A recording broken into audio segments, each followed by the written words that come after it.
अशोक क्या कर रहे हो ये?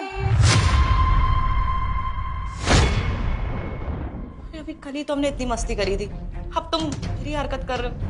मैंने बोला है ना, मेरा जब पति बाहर होता है तो ये हरकतें होती है ना। मेरा पति अभी बाहर, इसका मतलब ये नहीं कि रोज करेंगे। तो समझो ना, हमने क्या डिसाइड किया था, हफ्ते में 2 बार हरकतें ठीक है, सेफ भी रहेंगे। लेकिन नहीं, तुम मानते ही नहीं हो। अशोक इसे हटा दो, तो पता ना मुझे मजाक भी अच्छा नहीं लगता, और फिर अगर मैंने इसे हटा दिया ना, फिर देख लेना तुम बुरा मान जाओगे। जल्दी हटाओ इसे।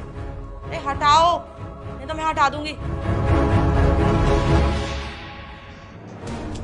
क्या ये सब? तुमको बोला नहीं ये चीजें मत किया करो। अरे दिन का वक्त है, कभी कोई बाहर से आ जाए, कोई पड़ोसी आ जाए तो चुप चुप क्यों कर रहे हो?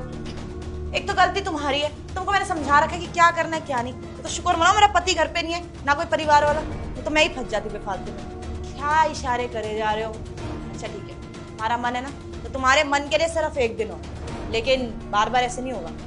मेम साहब को अगर पता चल गया ना तो। अरे क्या साफ लगा रखी है? तेरे साहब 1 हफ्ते बाद आएंगे अब। हाँ, 1 हफ्ते बाद आने वाला था, लेकिन सोचा कि अपनी बीवी को सरप्राइज दे दूं बर्थडे का। लेकिन सरप्राइज तो मुझे ही मिल गया कि मेरी बीवी का चक्कर घर के नौकर से चल रहा है। कितनी गंदी बातें कर रही हो तुम। और तुम कब आए?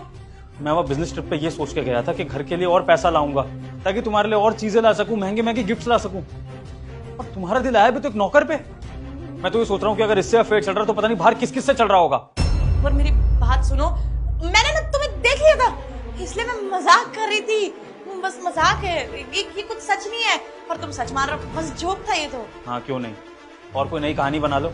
1 साल से तो पागल बन ही रहा हूं मैं, और आज भी मुझे पागल बनाने की कोशिश कर लो।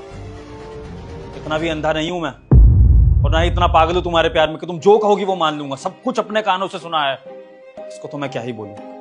जब घर की मालकिन के ऐसे हालात है तो देखना तुम चेतना, तुमने जो किया है ना उसका अंजाम बहुत बुरा होगा।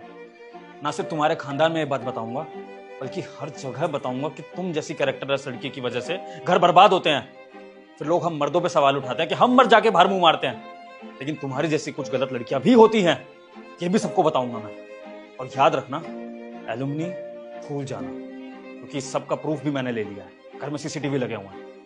मेरी बात सुनो, मैं मानती हूँ मुझसे गलती हो गई। तुम ऑफिस के काम से इतना दूर रहते थे, इसलिए मैं भाग गई थी। मैं हाथ जोड़ के माफी मांगती हूँ, मुझे माफ कर दो। मैं आज के बाद कभी कुछ ऐसा नहीं करूंगी। तुम जैसे बोलोगे ना वैसे रहूंगी। ये मॉडर्न कपड़े भी नहीं पहनूंगी, सूट साड़ी में रहूंगी। लेकिन प्लीज मुझे छोड़ो मत। मैं कहाँ जाऊंगी? मेरे घर वाले भी नहीं अपनाएंगे मुझे।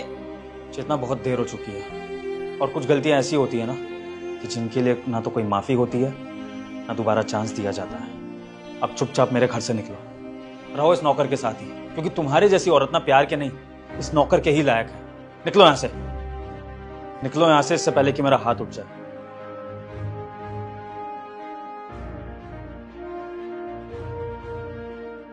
तुझे तो मैं बताऊंगा, जब सोसाइटी में तेरी कंप्लेंट होगी ना, तो तू यहाँ के आसपास के मोहल्लों में भी काम नहीं कर पाएगा।